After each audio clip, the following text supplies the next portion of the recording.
Virando a página. Seu espaço literário. Pois é, vamos falar a respeito de um estudo que mostra a importância, de alguns políticos através dos veículos que os representavam. A gente teve aí os dois grandes jornais, o Última Hora fechou na década de 90, na época pertencente a Samuel Weiner, jornalista, que toda a verba, toda a estrutura econômica foi montada pelo governo Vargas, que estava apanhando muito dos jornais na época, da imprensa, e precisava ali ter uma espécie de seu representante, um veículo defensor. Do outro lado, a gente tinha o que chegou a ser governador do Rio de Janeiro, o político também jornalista, Carlos Lacerda.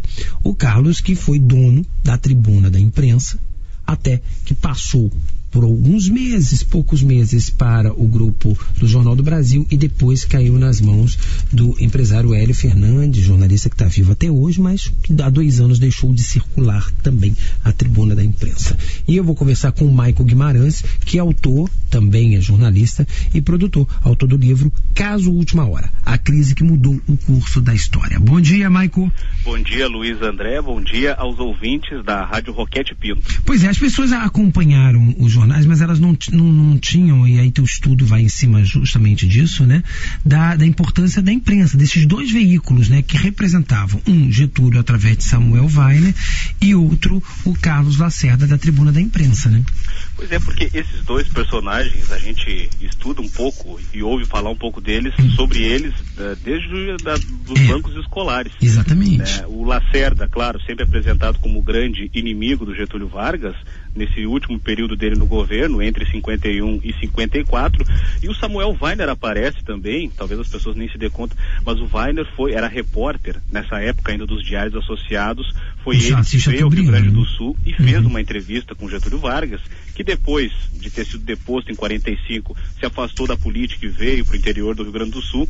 O Weiner viaja ao estado e faz uma entrevista com Getúlio Vargas, onde o Getúlio declara que voltarei não como líder político, mas sim como líder das massas. E foi o pontapé inicial na campanha do Getúlio Vargas, que tomou conta do Brasil. E que só saiu depois do suicídio. Exatamente. Justamente. Que foi um mar de lama, a expressão que de vez em quando é revisitada pela própria imprensa, em qualquer grande crise política aqui no Brasil, O mar de lama, na verdade, foi a definição dada por Carlos Lacerda sobre a corrupção e os problemas no último período do governo Vargas, Exatamente. E começa, um dos elementos principais é exatamente esse episódio do caso Última Hora. Fazendo uma linha histórica, Luiz, em 1951, o Samuel Weiner cria, no Rio de Janeiro, esse jornal, e a ideia surgiu depois de uma conversa entre o Samuel Weiner e o presidente Getúlio Vargas, e o presidente Vargas pergunta: Weiner, por que você não cria um jornal? O Weiner sai atrás de financiadores na iniciativa privada, mas consegue principalmente muitos recursos no Banco do Brasil, até em função da proximidade. Pois é, aí é que eu te pergunto, o lado de Carlos Lacerda era mais político para combater Vargas, ou era muito mais de ciúmes, porque um veículo concorrente recebia uma verba pública e ele não, assim como Chateaubriand também?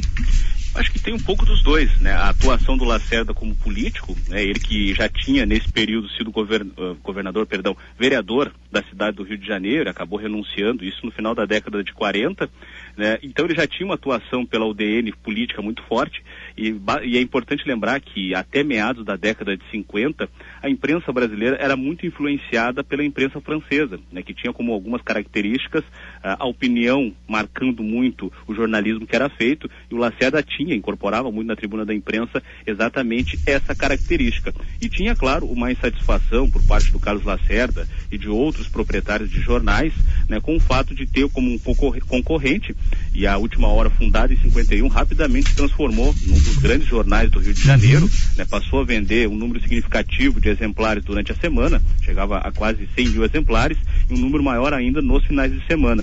Então, em pouco tempo surge um adversário, um concorrente nesse meio jornalístico que se estabelece, até porque tinha qualidade de jornal, contava com grandes nomes. Ele tinha grandes novidades, digamos assim, de tanto de diagramação como de jornalismo, que são usadas até hoje, exatamente, né? Foram incorporadas à imprensa brasileira. Os professores de jornalismo, quem estuda comunicação sempre apresenta a última hora, e é muito justo isso, como um exemplo, como um jornal que modernizou, né, a imprensa brasileira. Certamente. Né? Agora, Michael, você atribui, né, que o fim desses jornais, eles tiveram uma sobrevida, mas muito pouco, e uma eminência parda do que foram. O fim, tanto da Tribuna, da imprensa, como o fim da Última Hora, deve-se ao fim dos seus donos, Samuel Weiner e Carlos Lacerda, à frente deles? Ah, sim, até porque a Tribuna da Imprensa, né, pode-se dizer, e não faço aqui nenhum demérito, mas ela é superestimada do ponto de vista histórico. Até o próprio Carlos Lacerda, no livro Depoimento, onde ele concede uma longa entrevista sobre a sua trajetória política, fala que era um jornal que tinha muitas dificuldades, tinha uma circulação reduzida, né, e a grande estrela do jornal, e o jornal conseguia ter, né, uma grande valorização e uma vendagem significativa quando o Lacerda publicava algum artigo. Que eram os escândalos do Lacerda. Exatamente, né? E o Lacerda, e na verdade assim, a Tribuna da Imprensa ficou marcado como o jornal do Carlos Lacerda, mas como você destacou no início da entrevista, ele foi muito mais tempo o jornal de propriedade do Hélio Fernandes, né, que passou a comandar o jornal, se não me engano, em 1900. Que de uma forma heróica manteve esse jornal quase que sem verba nenhuma, sufocado pela outra ditadura que veio depois, que foi a ditadura militar. Ele manteve até 2 anos atrás de uma forma heróica esse jornal, né? É verdade, né? E agora, se não me engano, segue na internet, né, com alguns artigos e matérias. E o que é lamentável, né? Não que eu seja contra a internet, mas eu fico imaginando aí a história e a luta que teve o Hélio Fernandes, ele tá na internet como alternativa, mas certamente um homem do papel não deve isso o agradar muito, certamente, né? Pois é, e um homem de opiniões fortes. Fortes, né? Acho que ele bateu o recorde de número de prisões, é verdade. O Hélio Fernandes. Uma grande referência. E o Samuel Weiner, né, segue com o jornal depois do suicídio do Vargas, conta com um apoio significativo também do presidente Juscelino Kubitschek, que precisava desse apoio de parte da imprensa, né? Também o Weiner teve um apoio significativo do presidente João Goulart, mas daí a partir do golpe de 64, o início da ditadura militar, ele passa a ter muitas dificuldades, já não tem mais nenhum apoio governamental, tem que lidar, assim como os demais veículos, com a censura, e começam a surgir as dificuldades financeiras para manter o jornal. E a partir disso, e alguns livros até apontam, né, que em determinados momentos os integrantes, os funcionários da Última Hora recebiam, ao invés do salário no final do mês, panelas, geladeiras, liquidificadores, porque eram os anunciantes do jornal que davam os produtos e a direção acabava fazendo dessa forma o pagamento dos funcionários. E que resistiram até onde puderam. Olha, muito obrigado. A gente ficaria conversando horas aqui, mas você sabe que tempo de rádio não é o mesmo tempo de jornal. Com certeza. Emanuel, fica o convite para você voltar aí em breve, pra gente continuar conversando mais, e a gente recomenda teu livro aí, nas principais livrarias. Tá bom? Muito obrigado, Luiz André. Obrigado, Michael. Michael aí, autor do livro O Caso Última Hora, a crise que mudou o curso da história.